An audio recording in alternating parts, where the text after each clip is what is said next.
RJD के वरिष्ठ नेता शिवानंद तिवारी का बयान सामने आया है। बोचहा में मुकेश सहनी ने दावा किया है कि बीजेपी फाइट में नहीं है। इस बात से हम सहमत हैं। मुकेश सहनी का दावा है हम जीतेंगे, उनकी पार्टी लड़ रही है। वह कैसे बोल सकते हैं कि वह नहीं जीतेंगे। उसी तरह से हमारा भी दावा है कि हमारा जो उम्मीदवार है वह अच्छे खासे मार्जिन से जीतेगा, क्योंकि मुकेश सहनी को सहनी समाज का वोट पूरा गया है। सांसद अजय निषाद ने वहां पर खूब मेहनत की बीजेपी के लिए, लेकिन उसके बावजूद भी सहनी समाज का वोट मुकेश सहनी को गया। लेकिन आरजेडी का कोर वोटर है, उनका वोट तो मिला ही, उसके अलावा पासवान वोट भी आरजेडी को मिला है। साथ ही जो बीजेपी का कोर वोटर था भूमिहार समाज, उनके अंदर काफी नाराजगी थी, उनका वोट भी अमर पासवान आरजेडी प्रत्याशी को मिला। अमर पासवान के पिता स्वर्गीय मुसाफिर पासवान का निधन बीच में हो जाने से भी लोगों ने सोचा कि उनके बेटे को मौका देना चाहिए, इसलिए उनका भी वोट आरजेडी को मिला। इसलिए आरजेडी के वोट का आधार बहुत बड़ा है बोचहा में, इसीलिए आरजेडी की जीत होगी। देखिए, बोचहा में ट्रायंगुलर फाइट है, 3 उम्मीदवार हैं। वहाँ मुकेश सहनी ने दावा किया है कि बीजेपी फाइट में नहीं है, संघर्ष में नहीं है। इस बात से हम सहमत हैं। हम भी गए थे वहाँ, हमने भी जो देखा, हमको भी ये पूरा ये लग रहा है, स्पष्ट दिखाई दे रहा है कि भारतीय जनता पार्टी वहाँ संघर्ष में नहीं है। अब मुकेश सहनी का दावा है कि हम जीतेंगे। भाई, उनकी पार्टी लड़ रही है, वो कैसे कहेंगे कि हमारे हैं। उसी तरह से हमारा भी दावा है कि हमारा जो उम्मीदवार है वो अच्छे खासे मार्जिन से जीत रहा है। हमारा दावा इस बात पर आधारित है कि हमारे साथ कौन कौन वोट है वहाँ, या मुकेश सहनी के साथ कौन कौन वोट है, इस पर जो है अगर जज किया जाए तो स्पष्ट दिखाई देगा कि हमारा उम्मीदवार जो है कायदे से अच्छे खासे मार्जिन से जीत रहा है।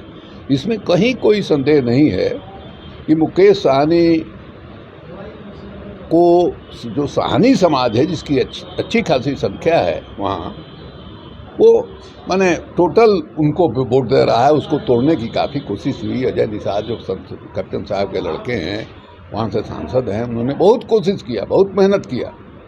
लोग तो बताते हैं कि अपने चुनाव में जितना मेहनत नहीं किया उससे ज़्यादा मेहनत किया। खदेड़े जाने के बावजूद, अपमान सहने के बावजूद भी बार बार जाना, उनको कोशिश करना, लेकिन उसमें उनको सफलता मिली नहीं।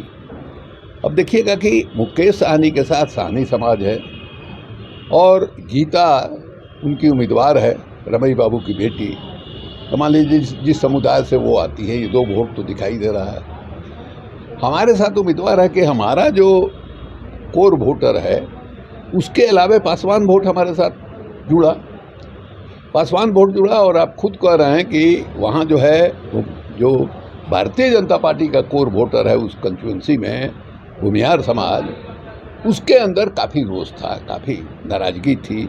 एक तो उम्मीदवार को जिस ढंग से इन लोगों ने थोप दिया वहाँ, दूसरे वहाँ देखा कि ये रामसूरत राय उसी कंस्टिट्यूएंसी के रहने वाले हैं, वहीं के वोटर हैं वो, या अने क्या नाम है, अजय का भी वो क्षेत्र रहा है, पार्लियामेंट्री क्षेत्र रहा है।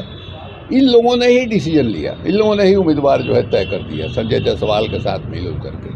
इसको लेकर बहुत रोष है, क्योंकि एक बार बेबी जो है, जो भारतीय जनता पार्टी की उम्मीदवार बनाई गई हैं, वो विधायक रह चुकी है और उसका तजुर्बा बहुत ही खराब रहा है उस क्षेत्र का। खाली भूमिहार समाज का नहीं, पूरे क्षेत्र के मतदाताओं का तजुर्बा बहुत ही खराब रहा है। तो उस दूसरे तरफ जो है मुसाफिर पासवान का असामयिक जो मृत्यु हुई, और मुसाफिर पासवान के बारे में आमतौर पर धारणा है कि इस आदमी ने अपने जीवन में संघर्ष करके एक स्थान अपना बनाया। 5 साल के लिए उसको हम लोगों ने वोट दिया था, वो चला गया। उसका बेटा खड़ा है, उसका बेटा पढ़ा लिखा है, नम्र है, भद्र है, इसको मौका देना चाहिए। और ये फीलिंग जो है हर बिरादरी में, हर समाज में। इसलिए हमारा जो वोट का आधार है वहाँ, वो बहुत बड़ा है। इसलिए हम इस मामले में आश्वस्त हैं कि हमारी जीत होगी, और जीत ही नहीं होगी, माने अच्छे खासे मार्जिन से हमारी जीत होगी। अगर आपको हमारा वीडियो पसंद आया हो तो इसे लाइक करें, सब्सक्राइब करें और साथ ही बेल आइकन दबाना ना भूलें।